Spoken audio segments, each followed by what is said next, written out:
अच्छा, अगर घर में गैस सिलेंडर आता है तो ये खबर सीधे किचन के बजट से जुड़ी हुई है।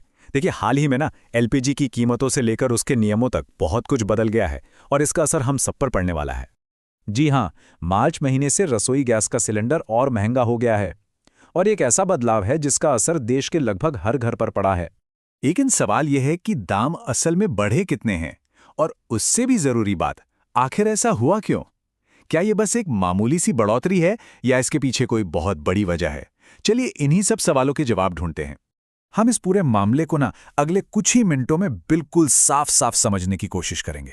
तो चलिए शुरू करते हैं और सबसे पहले ये देखते हैं कि जेब पर इसका कितना असर पड़ रहा है। तो ये है पहला खंड, नई कीमतें। चलिए सीधे सीधे उस मुद्दे पर आते हैं जो सबसे ज्यादा मायने रखता है, यानी हमारी जेब पर पड़ने वाला असर। तो सबसे पहला और सबसे सीधा सवाल, गैस सिलेंडर की कीमत असल में बढ़ी कितनी है? ये जानना इसलिए जरूरी है ताकि हम समझ सकें कि महीने के खर्च पर कितना असर पड़ेगा। तो देखिए, जो 14.2 किलोग्राम वाला घरेलू सिलेंडर है ना, उस पर सीधे सीधे 60 रुपए की बढ़ोतरी हुई है। अब सुनने में ये शायद बहुत ज्यादा ना लगे, लेकिन अगर साल भर के हिसाब से देखें तो ये हर परिवार के बजट पर एक अच्छा खासा असर डालता है। अब अलग अलग शहरों में कीमतों में थोड़ा बहुत फर्क देखने को मिलता है। जैसे दिल्ली में कीमत 913 रुपए है, तो वहीं कोलकाता में ये 939 रुपए तक पहुंच जाती है। ये जो अंतर है ना, ये लोकल टैक्स की वजह से होता है, जिसके कारण ज्यादातर जगहों पर कीमत 900 से 950 रुपए के बीच ही रहती है। तो ये कीमतें बढ़ क्यों रही हैं? इस सवाल का जवाब जानने के लिए हमें ये समझना होगा कि भारत में जो एलपीजी हम इस्तेमाल करते हैं वो आखिर आती कहाँ से है। यहीं से आप देखेंगे पूरी तस्वीर साफ होनी शुरू हो जाएगी। ये आंकड़ा थोड़ा चौंकाने वाला है।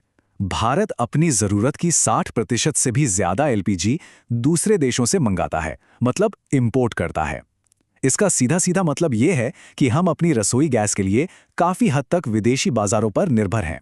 तो ये 60% गैस आती कहाँ से है? ये आती है मुख्य रूप से मध्य पूर्व के देशों से। कतर, सऊदी अरब, यूएई और कुवैत, ये वो देश हैं जो भारत के सबसे बड़े एलपीजी सप्लायर हैं। हमारी रसोई गैस का सफर दरअसल इन्हीं देशों से शुरू होता है। अब जब हम ये जानते हैं कि हमारी गैस का इतना बड़ा हिस्सा विदेश से आता है, तो कीमतों में बढ़ोतरी की वजह भी काफी हद तक साफ हो जाती है। जब भी अंतर्राष्ट्रीय स्तर पर कुछ होता है तो उसका सीधा असर भारत की कीमतों पर पड़ता है। देखिए, ये कैसे काम करता है। मान लीजिए मध्य पूर्व में किसी भी तरह का तनाव होता है तो उससे ग्लोबल सप्लाई पर असर पड़ता है। इससे जहाज़ों के जो रास्ते हैं उनमें रुकावट आती है, जिससे ट्रांसपोर्ट और बीमा दोनों का खर्च बढ़ जाता है, और ये सारा का सारा अतिरिक्त खर्च अंत में आम उपभोक्ता पर ही बोझ बनकर आता है। अच्छा, कीमतों के अलावा सरकार ने कुछ नए नियम भी लागू किए हैं जिनके बारे में जानना बहुत जरूरी है। चलिए एक नज़र उन पर भी डालते हैं कि वो क्या है। सबसे बड़ा बदलाव है एक घर एक कनेक्शन का नियम। इसका मकसद ये पक्का करना है कि सब्सिडी वाली गैस का गलत इस्तेमाल ना हो और वो सही में ज़रूरतमंदों तक ही पहुंचे। इसलिए अब एक पते पर सिर्फ एक ही गैस कनेक्शन की अनुमति होगी। सब्सिडी को लेकर भी नियम बिल्कुल साफ हैं। जो परिवार प्रधानमंत्री उज्ज्वला योजना के लाभार्थी हैं, उन्हें हर साल 12 सिलेंडर तक 300 रुपए की सब्सिडी मिलती रहेगी और ये पैसा सीधे उनके बैंक खातों में जमा होता है। चलिए, अब तक हमने जो कुछ भी जाना उसे फटाफट एक बार दोहरा लेते हैं। ये हैं वो मुख्य बातें जो याद रखनी है। तो 4 सबसे जरूरी बातें। कीमत में 60 रुपए की बढ़ोतरी हुई है। एक सिलेंडर की औसत कीमत अब 900 से 950 रुपए के बीच है। भारत 60% से ज्यादा गैस बाहर से मंगवाता है और अब हर घर के लिए सिर्फ एक कनेक्शन का नियम है।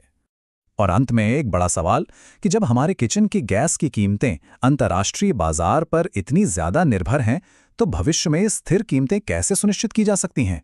ये एक ऐसा सवाल है जो हमारे घर के बजट को देश की नीति से सीधे सीधे जोड़ता है। इस पर सोचने की वाकई जरूरत है।